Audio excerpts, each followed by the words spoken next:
Hello friends, welcome back to my channel. আশা করি সবাই ভালো আছো, আমিও ভালো আছি। তো বেচুর ভিডিও থেকে কিছু বলবো, আমি ডাইরেক্ট কনটেন্টে চলে যাচ্ছি, কারণ বেশি কিছু কথাও বলবো না, বেশি বড় ভিডিও করবো না। জাস্ট যেটুকু বলার আছে সেটুকু তোমাদের সামনে রাখছি।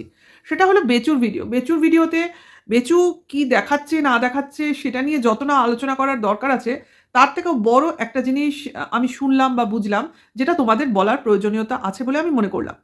আচ্ছা, বেচুর ভিডিওতে গতকাল আমরা কি দেখলাম? দুটো ভিডিওতে একটাই ভিডিও দুটো পার্ট করে ছেড়েছে, টোটাল সারাদিনের একটা জার্নি। তার মধ্যে শুরুতে কি দেখিয়েছে? খেজুর রস নিয়ে এসলো এবং সেটাকে টাটকা খেজুর রস খাওয়া, সেটাকে দেখালো, তারপর সেটা থেকে গুড় তৈরি হওয়া, মানে একটা কন্টেন্ট, একটা সাবজেক্ট তৈরি করলো। না, এটাই কোনো খারাপ কিছু আমি খুঁজে পাইনি, কারণ করতেই পারে। গ্রামের যেটা সুবিধা আছে সেটা তুলে এনে দেখাবে, তো সেটাই তো কন্টেন্ট ক্রিয়েটারদের কাজ। তো সেটা তার দিক দিয়ে সে সঠিক আছে, ঠিক আছে। যদিও নিজেই সেটা বিশ্লেষণ করে বলে দিয়েছে, ওইভাবে রস এনে গুড় তৈরি করাতে যা খাটনি এবং খরচ পড়লো, তার থেকে গুড় কিনে আনাটা অনেক সস্তা এবং ইজি ছিল। যাকে সেইটুকু না হয় ওর দর্শকদের জন্য একটু বেশিই গচ্ছা দিল, কিন্তু করলো, এটা হলো আসল কথা। যাই হোক, সেটা বড় কথা নয়। বড় কথাটা হলো সকালবেলা খাটনি করে যাওয়াটা। হ্যাঁ, ঠান্ডার মধ্যে বাইক চালিয়ে গিয়ে রস নিয়ে এসে সেই রস মানে ওই জ্বালানি কাঠ বলেই সম্ভব, তাই না? গ্যাসের মধ্যে এগুলো কোনোদিনই হবে না, কেউ পারবে না। ওই উনুনের জ্বালানি, মাটির উনুন বা ওই জাতীয় গ্রামেই এগুলো সম্ভব, তাই না? আমরা এমনিও দেখেছি যেভাবে এই গুড় জাল টাল দেওয়া হয়। যাই হোক, পাতলা গুড়ের একটা, যেটা আমরা খেতে খুব ভালোবাসি, লিকুইড খেজুর গুড় যেটা বলে, মানে যেটা আমরা আমাদের বাড়িতে খুব হয় পৌষ পার্বণে, যেটা তোমার ওই কি বলে, ভাপের পিঠে দিয়ে খাওয়া হয়। ভাপের পিঠেতে এই খেজুর ঝোলা গুড় যেটাকে বলে, মানে যেটা তোমার গাঢ়ত্ব থাকে না, পাতলা গুড় যেটা, সেটা দিয়ে আর সঙ্গে নারকেল কোড়া, এটা হচ্ছে আমাদের পৌষ পার্বণে হবেই। মানে এটাই আমাদের পিঠের করা, মানে এটা দিয়ে স্টার্ট করা, ঠিক আছে। এরপরে তোমার পুলি আসবে, পাটিসাপটা আসবে, মানে কমন যে পিঠেগুলো সেগুলো হয়। যাই হোক, সেটা কথা নয়। শীতকাল মানেই এইসব খাবারের সম্ভার। নলেন গুড়ের মোয়া, কোথায় গুড়, কোথায় নতুন গুড়ের রসগোল্লা, কোথায় সন্দেশ, মানে সারাক্ষণই। যাই হোক, আমরা তো ওইসব থেকে সাধারণত দূরে থাকি, যেহেতু মিষ্টি খাওয়াটা খুবই কম হয়, বা মানে বাধ্যবাধকতা বারণ থাকে আমাদের অন্তত। তো সেক্ষেত্রে ওই দেখেই সুখ, খেয়ে নয়।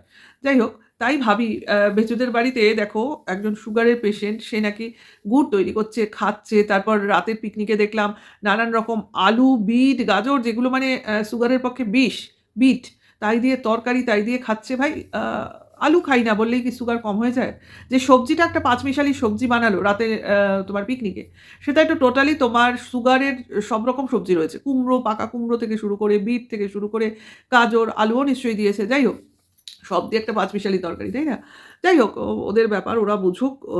মানে যার রোগ, তার যদি মানে নিজের খাওয়ার প্রতি কন্ট্রোল না থাকে, তো কারোর ক্ষমতা নেই তাকে সেই সিস্টেমের মধ্যে রাখতে পারে, ঠিক আছে? কেউ বললেও সে শুনবে না। হয়তো সামনে খাবে না, পিছনে খাচ্ছে, কে দেখতে যাচ্ছে? যাই হোক, সেটা তার ব্যাপার। সে এত কিছু করেও যদি সুস্থ থাকতে পারে, তো সায়েন্স মানে কি বলবো, ডাক্তারই ফেল করে যাবে। হ্যাঁ, এইসব যদি দেখাতে থাকে, সুগারের পেশেন্টরা যারা আছে, তারা আর কি সব বিধিনিষেধ ভুলে খেতে থাকো। নাও দেখো তোমার সুগার কোথায় চড়ে। যাকে ছেড়ে দাও। যখন এরা বুঝবে, তখন আর এদের করার কিছু থাকবে না। কিডনি যখন ফেল হয়ে যাবে, তখন বুঝতে পারবে মানে কত ধানে কত চাল হয় আরকি।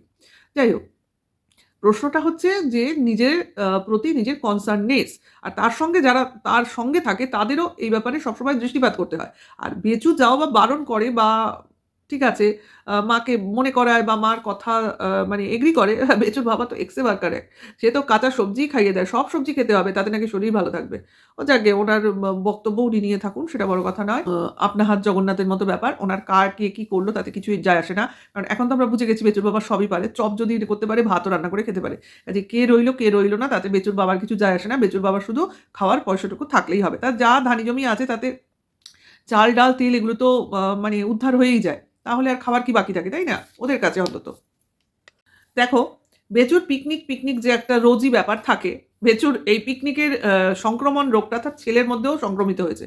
সেও তার একটা দল নিয়ে পিকনিকের রব উঠিয়ে অন্য জায়গায় পিকনিক করতে গেছে, বাচ্চাদের পিকনিক, মানে যেটাকে আমরা বলি চড়ুই ভাতি। কিন্তু সেটা রাতে কেন ভাই? আমরা তো জানি বাচ্চারা সাধারণত দিনের বেলা চড়ুই ভাতি করে, রাত্রিবেলা চড়ুই ভাতি কেন? আবার যদিও পাহারা দিয়ে রেখেছিল, সেই দিকে সব ঠিক আছে, কিন্তু এগুলো দিনের বেলা করতে হয়, মোটেও রাতিবেলা করে না। যাই হোক, এটা বাবার থেকেই ছেলেমেয়েরা শিখবে। কারণ যাদের বাড়িতে এত পিকনিক, পিকনিক রব, যাদের বাড়িতে এত মানে কি বলবো, দেখনদারি ব্যাপার, সেখানে তো ছেলেমেয়েদের মধ্যে এই ব্যাপারগুলো সংক্রমিত হবেই। সেখানে বাবারা কখনোই না করতে পারবে না। তো বেচুকে বললাম শুনতে, রিসেন্ট এখন আর পিকনিক হবে না। কারণ সেও বুঝতে পারছে তার ব্যাড হ্যাবিটগুলো আস্তে, আস্তে ছেলের মধ্যে ঢুকে যাচ্ছে। যেমন এই যে চুলদাড়ি কাটা। সে যেমন নিজের প্রতি সারাক্ষণই ক্যামেরা দেখছে, চুল তুলছে, আস্তে, আস্তে ছেলের মধ্যেও বাবার ওই ব্যাপারগুলো ঢুকে যাচ্ছে। সেও নিজের চুল দেখছে, স্টাইল দেখছেন, বাবাও বলছে দেখো কিরকম কনসার্ন হয়ে গেছে, সেটাই। তো এগুলো তো হবেই।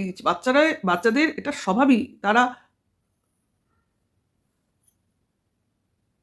আসলে এটা তো হবেই। বাচ্চাদের যা স্বভাব, তারা যা দেখবে তাই শিখবে। তো এইবার হচ্ছে গিয়ে তোমার একটা পার্টে ছিল বেচুর এইসব খেজুর রসের নমুনা, জাল দেওয়া টাল দেওয়া। আর সেকেন্ড পার্টে ছিল সেই জালটা শেষ হয়ে তারপরে বাচ্চাদের পিকনিক। সেই নিয়ে এই দুটো ব্লগ হয়ে গেল। তা নিজেদের খাওয়া দাওয়া নিয়ে অত এখানে ব্যাপার নেই। যাই হোক, তার মধ্যে হয়েছে কি, রাত্রিবেলা একটা ডিম পরোটা রান্না হয়েছে, তা সেটাকে নিয়ে একটু জাস্ট কথাবার্তা হয়েছে। ওটাকে নিয়ে বলার কিছু নেই, কিন্তু আমার যেটা মেইন বিষয়, সেই বিষয়টায় চলে আসি। সেটা হচ্ছে বেচুকে নিয়ে যে এত কন্ট্রোভার্সি হচ্ছে, এই যে ঘোরা বেড়ানো নিয়ে এত কথা বলা হচ্ছে, কন্ট্রোভার্সি ওয়ার্ল্ডে ঝড় উঠে যাচ্ছে বেচু এচুকে নিয়ে, কিন্তু বেচুর মুখে একদম যেন চিন আটকানো, মুখে কোনো কথা নেই। কেন মনে হচ্ছে, কেন? তবুও এচুর ভিডিও এসেছে, এচু কোথাও দিয়ে বলেছে যে যেসব রটনা ঘটনা চলছে তাই নিয়ে এচু কিছু বলতে চাইছে না, কারণ সে বলবে না। আর বেচুর ক্ষেত্রে এসব ব্যাপারে কোনো কথাই নেই। তাহলে মনে হয় না যে কেন বেচু কোনো কথা বলছে না? তো অবভিয়াসলি কারণ নির্দেশে বলছে না। সেটাই তোমাদের বলার জন্য এই মানে ব্লগিংটা করা বা এই ভিডিওটা করা। সেটা হচ্ছে যে বেচুর যে বড়দি আছে, সে অবভিয়াসলি বেচুকে এখন পুরোপুরি কন্ট্রোল করছে। তার কথাতে বেচু উঠছে, তার কথাতে বেচু বসছে। এটা তার মাথায় যে মাথায় হাত রাখা বড়দি, সে নিজে মুখেই বলছে। অর্থাৎ তার সঙ্গেই বেচু সমস্ত জিনিস কনসাল্ট করছে, তার নির্দেশেই চলছে। সেই জন্যই বেচুকে তার দিদি অবভিয়াসলি মানে অবশ্য করেই বলে দিয়েছে যে তুমি এই কন্ট্রোভার্সি যা হচ্ছে হোক, কারণ কন্ট্রোভার্সি হবে। কন্ট্রোভার্সি না করলে তোমার মানে চ্যানেলের প্রচারটা বন্ধ হয়ে যাবে। কাজেই কন্ট্রোভার্সিটাকে হতে দাও। সে যে যেভাবে করে করুক। মানে অ্যাকচুয়ালি মানে ডাইরেক্ট তুমি যদি কাউকে না ধরতে পারো বা কেউ সেভাবে তোমার হার্মফুল না হয়, তো কন্ট্রোভার্সিটাকে চলতে দাও। এবং সেই ব্যাপারে তুমি দৃষ্টিপাত করো না। তোমার কাজ তুমি করে যাও। অর্থাৎ তোমার ডেইলি ব্লগ তুমি করে যাও। না হলে তো তোমার ইনকাম হবে না। না হলে আমার ইন্টারেস্ট কি করে মানে ফুলফিল হবে? তার জন্য তুমি ডেইলি ব্লগটা করে যাও। আর তোমার যা, যা করলে তুমি ভালো থাকবে সেই জিনিসগুলোও করো। কারণ তোমারও ভালো থাকার অধিকার আছে। এবার সেটা তুমি তোমার গার্লফ্রেন্ডের সঙ্গে ভালো থাকবে, না তোমার বয়ফ্রেন্ডের সঙ্গে ভালো থাকবে, সেটা তোমার চয়েস। তুমি কিভাবে ভালো থাকবে সেটা তোমার পুরোপুরি ডিসিশন, এবং সেখানে কারোর হস্তক্ষেপ করার কোনো অধিকার নেই। ঠিক আছে? এটা বেচুর বড়দি কিন্তু বেচুর হয়ে তার লাইভে পরিষ্কার করে দিয়েছে। এবং বেচু যা, যা করছে, হ্যাঁ, আজকের ডেটে দাঁড়িয়ে সমস্ত কিছু তার ইন্ধনেই করছে। অর্থাৎ এই যে মনে করো কারোর সঙ্গে ঘোরাফেরা, নিজের মানে বিভিন্ন রিলসের মাধ্যমে, শর্টসের মাধ্যমে কিছু এক্সপ্রেশন করা, নিজের মানে ইচ্ছা প্রকাশ করা, শখ মেটানো, এই সমস্ত কিছুই কারোর মানে আশ্বাস বাণীতেই হচ্ছে। অর্থাৎ তুমি ভাই করো, আমি আছি, তোমার কোনো চিন্তা করার প্রয়োজন নেই, শুধু তুমি মুখটা খুলো না। ঠিক আছে? তুমি মুখ খুলো না, তুমি যা চাও আমি আমি সেইটা করার আপ্রাণ চেষ্টা করব। আপ্রাণ চেষ্টা তো বলেনি, নিশ্চয়ই বলেছে আমি এটা করেই দেব। তুমি নিশ্চিন্তে থাকো। অর্থাৎ পুরোপুরি একটা বলতে পারো কমফর্ট জোনে বেচুকে রেখে দিয়েছে। তো বেচু সেই জন্যই মুখ খুলছে না, এবং বেচু মুখ না খুলে ডোন্ট কেয়ার ভাব নিয়ে এগিয়ে চলেছে। অর্থাৎ মেরি মার্জি, আমি কি করব না করব সেটা টোটালি আপনার মি। অর্থাৎ এখানে কারোর হস্তক্ষেপ চলবে না। কোনো দিদির যদি অপছন্দ হয়, তো আমি কি করতে পারি? আমি আমার মতো চলবো এবং তোমরা তোমার মতো চলো। তোমরা এতদিন আমাকে বেঁচেছো, আমার ছেলেকে বেঁচেছো, আমার ফুল ফ্যামিলিকে বেঁচেছো, আমার প্রতিটা ফ্যামিলি মেম্বারকে বেঁচেছো। আমি তো কিছু বলিনি। কাজে আজ আমি যখন একটু ভালো থাকতে চেষ্টা করছি, তোমরা আমাকে নিয়ে বলো না, যা খুশি বলো, কিন্তু আমার উপর কোনো বাধা নিষেধ আরোপ করো না। অর্থাৎ করলেও আমি শুনবো না। কাজে বুঝতে পারছো? তোমরা যা খুশি করে যাও, আমি আমার কাজ করব। অ্যাকচুয়ালি বেচু অনেকটা এচুর ভার্সানে কথা বলছে।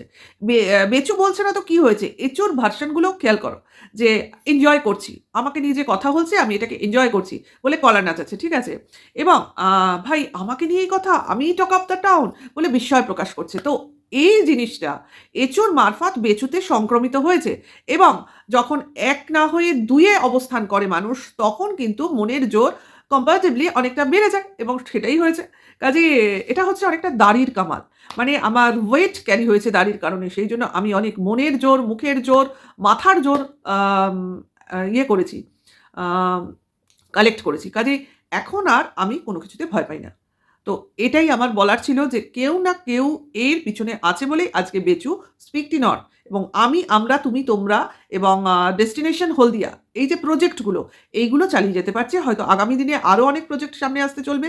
ভাই এদের অনেক মানে কি বলবো, মনের জোর, বুকের জোর, অনেক কিছুর জোর, তো তাই নিয়ে এগিয়ে চলেছে, অর্থাৎ আইন আদালত গুড়ি মারো, আমি যা চাইবো আমি তাই করব। তো এটাই হলো স্লোগান। তো এখানেই আমি ভিডিওটা শেষ করছি। আর কেন আমি ছোটোর মধ্যে ভিডিও ছাড়ছি সেটার কারণ অবভিয়াসলি তোমাদের আমি জানাবো ২-১ দিনের মধ্যে। কারণ আমার এখন সময় একটু কমে গেছে। সেই জন্য ছোট, ছোট ভিডিও ছাড়বো, কিন্তু যেরকম ছাড়ছি সেরকমই ছাড়বো। হয়তো ভিডিও লেন্থে বড় হবে না। ঠিক আছে? যদি ভালো লাগে লাইক, কমেন্টস করো। নেক্সট ভিডিও ওয়েট করো। এখনকার জন্য এইটুকু। Tata, by.